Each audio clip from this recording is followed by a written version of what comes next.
उत्तराखंड राज्य स्थापना के आज 25 वर्ष पूरे हो चुके हैं। FRI में आयोजित मुख्य कार्यक्रम में प्रधानमंत्री नरेंद्र मोदी ने शिरकत की, जहां पर उन्होंने एक स्मारक डाक टिकट जारी करने के साथ ही जनसमूह को भी संबोधित किया। इसके बाद रजत जयंती समारोह में प्रदेश को 8,140 करोड़ रुपए से अधिक की योजनाओं की सौगात भी दी और इस अवसर पर पीएम मोदी ने भाषण की शुरुआत गढ़वाली बोली में की। इसके बाद में उन्होंने सभी उत्तराखंडियों को राज्य गठन के 25 साल पूरे होने पर बधाई दी। उन्होंने कहा कि तीर्थाटन और बारामासी पर्यटन उत्तराखंड को नई ऊंचाइयों पर ले जाएगा। राज्य का असली परिचय उसकी आध्यात्मिक शक्ति है और ये दुनिया की स्पिरिचुअल कैपिटल के रूप में स्थापित हो सकता है। और साथ ही कई बार इस राज्य के विकास पर ब्रेक लगा है, लेकिन हमने सुनिश्चित किया कि ये ब्रेक ना लगे। पीएम मोदी से पहले मंच को संबोधित करते हुए सीएम पुष्कर सिंह धामी ने उनकी जमकर के तारीफ की। मंच से ही उनकी एक कविता पढ़कर के पीएम को राष्ट्र ऋषि बताया।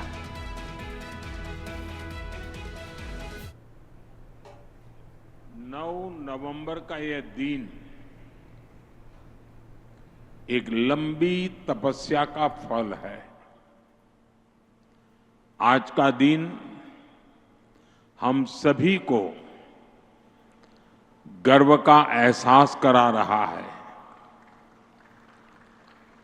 उत्तराखंड की देवतुल्य जनता ने वर्षों तक जो सपना देखा था, वो अटल जी की सरकार में 25 साल पहले पूरा हुआ था।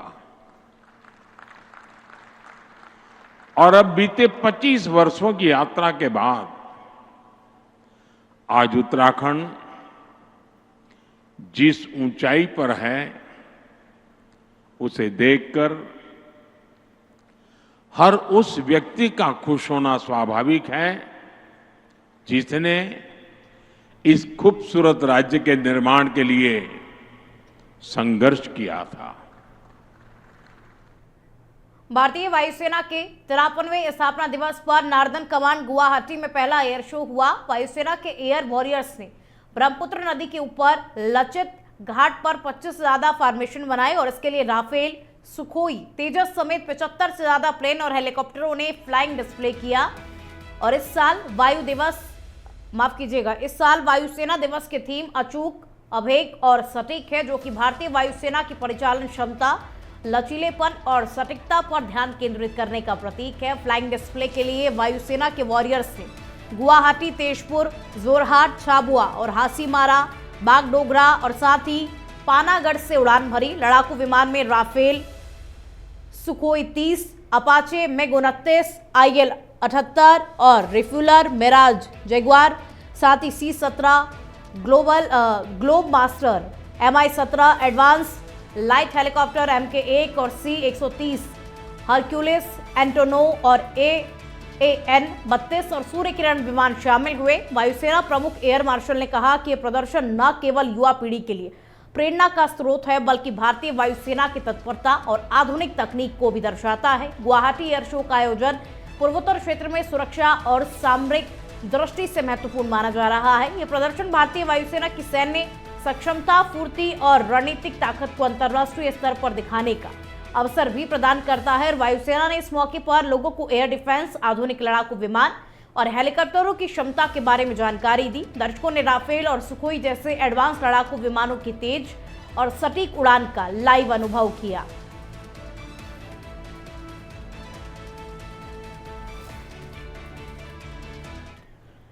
रूस के दागेस्तान राज्य में 7 नवंबर को एक रूसी के A-226 हेलीकॉप्टर दुर्घटनाग्रस्त हो गया।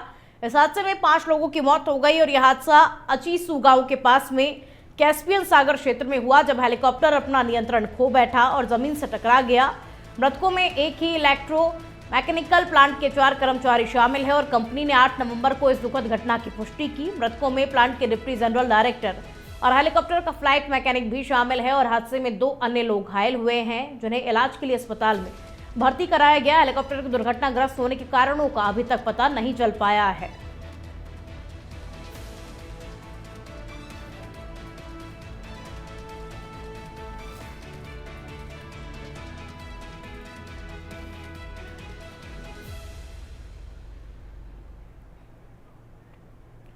जयपुर रेलवे स्टेशन के पुनर्विकास कार्य के चलते 9 नवंबर से 12 दिसंबर तक ट्रैफिक ब्लॉक रहेगा, जिसमें कई ट्रेनों के संचालन पर असर पड़ेगा। उत्तर पश्चिम रेलवे के CPRO शशि किरण ने बताया कि एयर कंकॉर्ड्स फेज 2 के निर्माण के दौरान यात्रियों की सुरक्षा और सुविधा को ध्यान में रखते हुए कदम उठाया गया। इस अवधि में जयपुर भोपाल, जोधपुर भोपाल सहित 4 ट्रिप्स पूरी तरीके से रद्द कर दी गई हैं, जबकि हैदराबाद, पुणे, मुंबई, नागपुर, उदयपुर और ओखा जाने वाली कुछ ट्रेनें आंशिक रूप से रद्द रहेंगी। दिल्ली सराय, बांद्रा, काठगोदाम, जैसलमेर, अजमेर, किशनगंज, हिसार, हैदराबाद सहित 20 से अधिक ट्रेनों के मार्ग बदल दिए गए हैं और वहीं अजमेर, सियालदह, जोधपुर, वाराणसी और बीकानेर, कोलकाता जैसी ट्रेनों को 1 से 4 घंटे की देरी के साथ में रवाना किया जाएगा। रेलवे ने यात्रियों से अपील की कि यात्रा से पहले NTAS ऐप पर जाकर के अपनी ट्रेन की स्थिति जरूर जांच लें।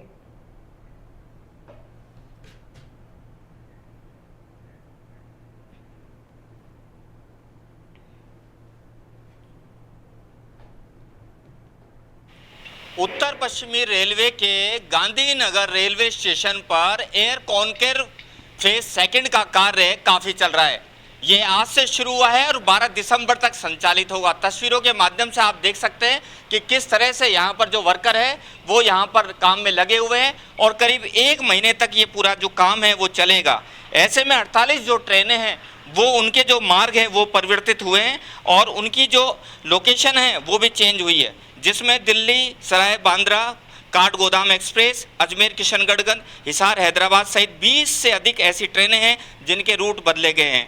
वहीं रीशेड्यूल भी किया गया है, जिसके अंदर बीकानेर, कोलकाता समेत कई ऐसी दर्जनों ट्रेन हैं जिनको रीशेड्यूल किया गया है। ऐसे में रेल प्रशासन के द्वारा अपील की गई है कि पहले अपनी ट्रेनों की स्थिति की जानकारी कर लें। इसके लिए 139 रेलवे हेल्पलाइन का नंबर लिया जा सकता है। तो लगातार यहाँ पर एयर कॉनकोर्स फेज 2 का निर्माण यहाँ पर लगातार किया जा रहा है और 48 ट्रेनों का यहाँ पर असर देखने को मिलेगा। वहीं 18 ट्रेन ऐसी हैं जिनका रास्ता बदला गया है। आने वाले समय के अंदर यहाँ पर बेहतर सुविधा हो पाएगी, जिसके लिए यहाँ पर जो कार्य है वो बेहतर ढंग से यहाँ पर किया जा रहा है। ऐसे में कहा जा सकता है कि रेलवे के अंदर काफ़ी विकास की संभावनाएं यहाँ पर हो रही है। लगातार रेलवे के द्वारा यात्रियों को बेहतर सुविधा देने के लिए यहाँ पर कार्य किया जा रहा है। ऐसे में कहा जा सकता है कि यात्रियों को थोड़ी बहुत परेशानी हो सकती है, लेकिन आने वाले समय के अंदर रेलवे के द्वारा काफ़ी सुविधाएं रेल यात्रियों को मिलने की संभावना जताई जा रही है। कैमरा पर्सन राकेश जैन के साथ प्रमोद कुमार, इंडिया अहेड, जयपुर। कैथल के कलायर क्षेत्र के गांव बाता में पंचायत फंड में कथित धांधली को लेकर ग्रामीणों और पंचों ने रविवार को खेल स्टेडियम में जोरदार हंगामा किया। प्रदर्शनकारियों ने सरपंच, उनके प्रतिनिधि और ग्राम सचिव पर भ्रष्टाचार और सरकारी राशि के गबन के गंभीर आरोप लगाए। ग्रामीणों ने दावा किया कि पिछले 3 वर्षों में हुए विकास कार्यों में बड़े पैमाने पर अनियमितताएं की गई और खासकर खेल स्टेडियम की सफाई के नाम पर लाखों रुपए का फर्जीवाड़ा हुआ। गुस्साए ग्रामीणों ने मौके पर ही उच्च स्तरीय जांच और दोषियों के खिलाफ IPC की धारा में मुकदमा दर्ज करने की मांग की। उन्होंने चेतावनी दी कि जब तक कानूनी कार्रवाई नहीं होती प्रदर्शन जारी रहेगा। पंचायत में लगे इन आरोपों से गांव में तनावपूर्ण माहौल बना हुआ है।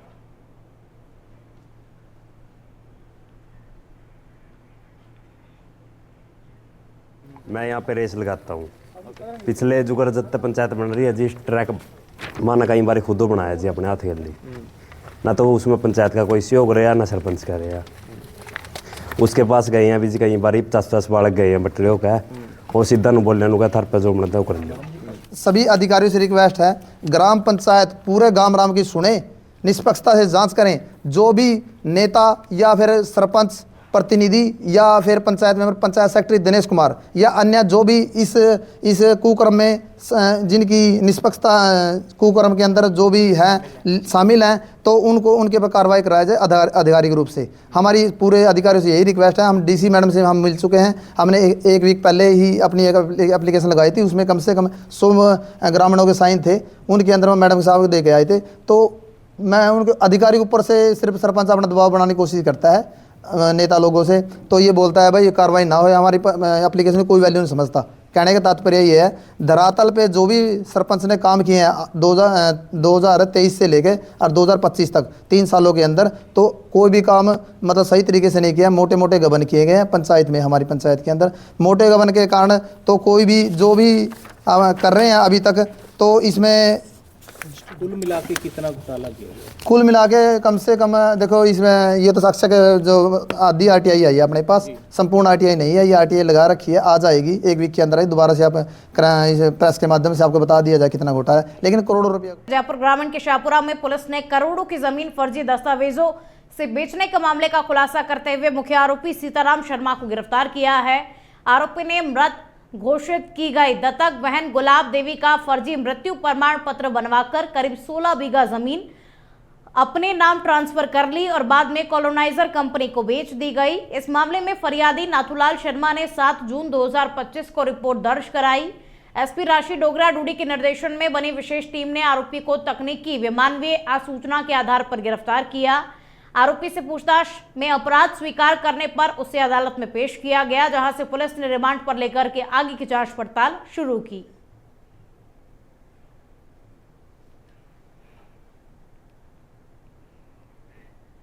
अलवर जिले के थानागाजी थाना क्षेत्र के मेजोड़ में प्रतियोगी परीक्षा की तैयारी कर रहे एक युवक की संदिग्ध परिस्थितियों में मौत का मामला सामने आया।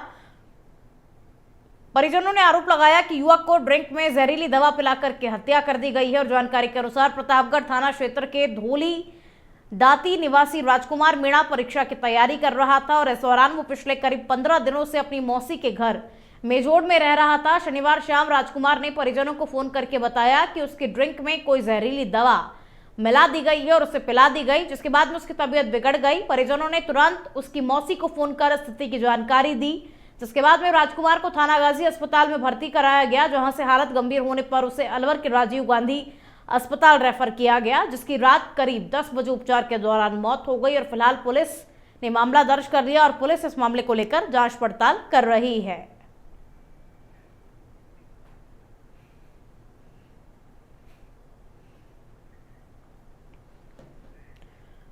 टोंक में आज वंदे मातरम के 150 वर्ष पूरे होने पर जिला स्तरीय कार्यक्रम का आयोजन हुआ। कृषि ऑडिटोरियम में ऊर्जा मंत्री हीरालाल नागर, बीजेपी जिला अध्यक्ष चंद्रवीर सिंह चौहान, जिला प्रमुख सरोज बंसल ने सामूहिक वंदे मातरम का गायन किया। इस दौरान कलेक्टर कल्पना अग्रवाल, एसपी राजेश मीणा, सीईओ परशुराम धानका समेत जिला स्तरीय अधिकारी, स्कूली छात्र छात्राएं और एनसीसी कैंडिडेट्स मौजूद रहे। कार्यक्रम में स्कूली छात्राओं और अलग अलग संस्थाओं ने मनमोहक प्रस्तुतियां दी। मंत्री नागर ने सभी लोगों को आत्मनिर्भर भारत की दिशा में स्वदेशी अपनाने और नशा मुक्ति की शपथ दिलाई। मीडिया से बातचीत में नागर ने कहा कि वंदे मातरम गाकर हमारे युवा हंसते हंसते सूली पर चढ़ जाया करते थे और आजादी की लड़ाई में हमने देखा है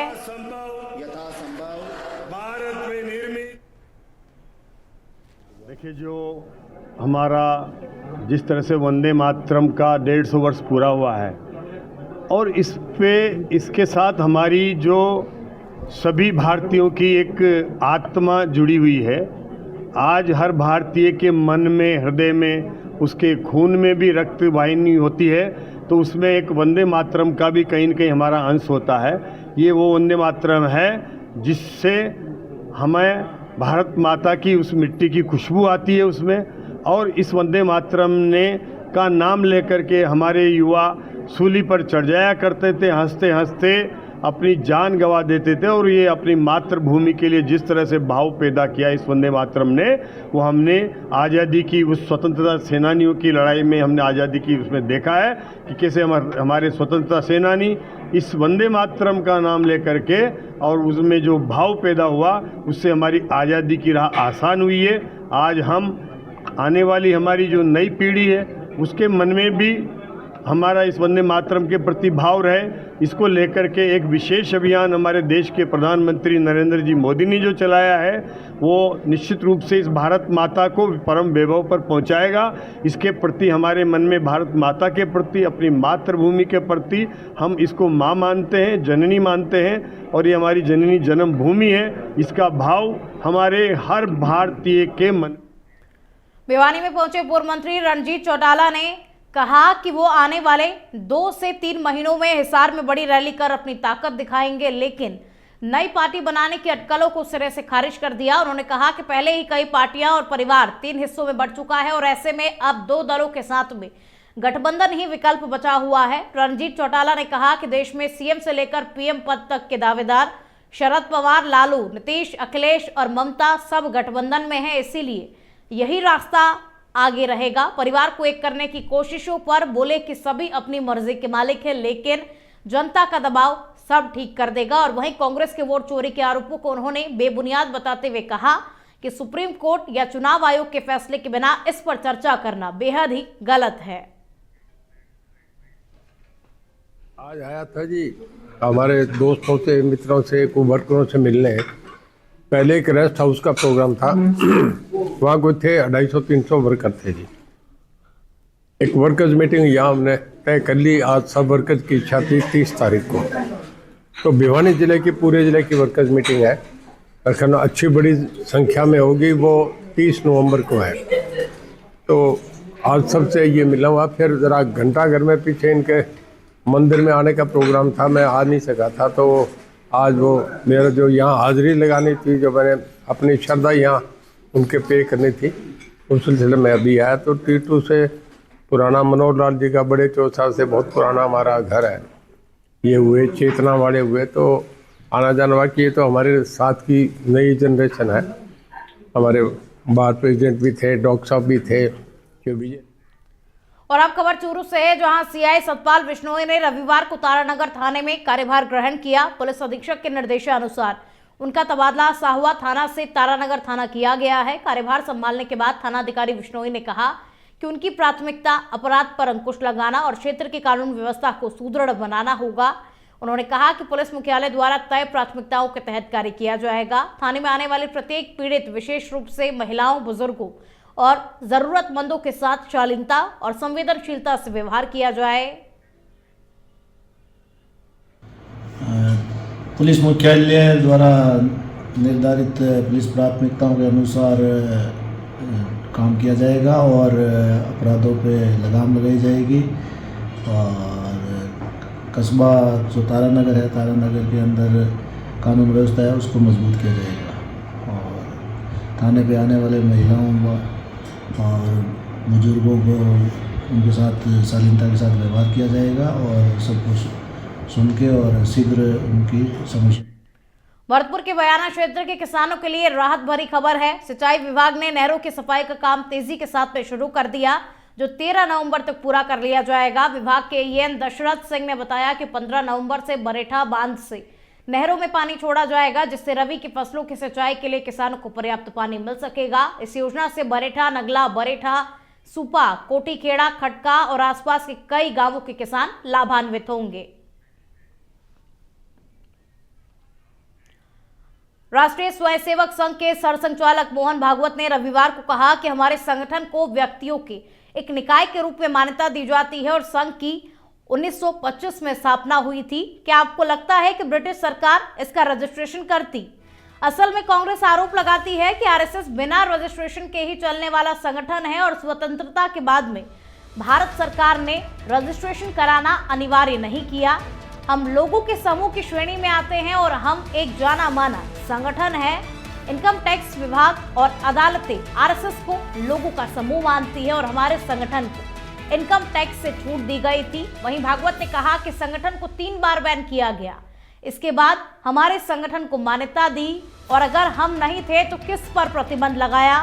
ऐसी कई चीजें हैं जो कि रजिस्टर्ड नहीं है। हिंदू धर्म भी रजिस्टर्ड नहीं है। संघ भगवा झंडे को मान्यता है, तिरंगे को नहीं। इस मुद्दे पर भागवत ने कहा कि संघ में भगवा को गुरु मानते हैं, लेकिन हम तिरंगे का बहुत ही ज्यादा सम्मान करते हैं। और साथ ही भागवत ने ये बात बेंगलुरु में आयोजित कार्यक्रम 100 साल का संघ नए क्षितिज में कही।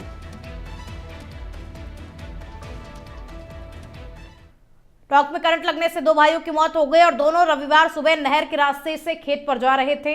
रास्ते में बिजली के तार टूटे पड़े हुए थे और पैर तार पर टच होने से करंट लग गया और उनकी मौत हो गई। हादसा पीपलू थाना इलाके के बलखंडिया गांव में हुआ। हादसे के बाद में लोगों का गुस्सा फूट पड़ा और आक्रोशित लोगों ने घटनास्थल पर ही दोनों का शव रख दिया, प्रदर्शन करने लगे और मृतकों के परिजनों को 50 लाख रुपए आर्थिक सहायता, संविदा पर नौकरी देने और अन्य मांगे की। दोनों भाई सुबह यहाँ से और ये नंगे तार झूल रहे थे बिजली विभाग की नाकामी से। ये 2 साल से ऐसे पड़े हुए थे, इनमें लाइट चालू थी तो दोनों भाई करंट से मर गए। 5-6 घंटे में प्रशासन अब आया, लेकिन अभी कोई वार्ता नहीं बन रही। जब तक मौके पर इनको पैसे नकद नहीं दिए जाएंगे, चेक नहीं दिए जाएंगे, जब तक इन लाशों को नहीं उठाएंगे। आपकी क्या क्या मांगे हैं सर? हमारी मांगे 50-50 लाख का मुआवजा दिया जाए और मृतक की दोनों पत्नियों को सरकारी सुविधा पे नौकरी दी जाए और परिवार को नगरपालिका से जो मकान आवंटित होते वो किए जाए। जो भी वो मौके पर हो, आश्वासन से काम नहीं चलेगा।